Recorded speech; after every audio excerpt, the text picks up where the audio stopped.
इचलकरंजीतील एका महिलेच्या घरात घुसून तिला जीवे मारण्याची धमकी देऊन अत्याचार केल्याप्रकरणी इचलकरंजीमधील माजी नगरसेवक सुनील तेलनाडे, संजय तेलनाडे यांच्यासह अन्य 3 संशयितांवर गावभाग पोलिसात गुन्हा दाखल झाला होता।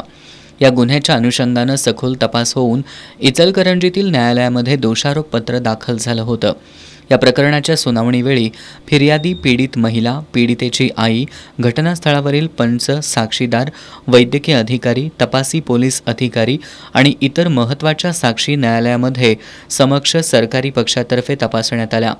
सुनील तेलनाडे आणि संजय तेलनाडे यांच्या वतीनं ॲडव्होकेट सचिन माने यांनी बाजू मांडली।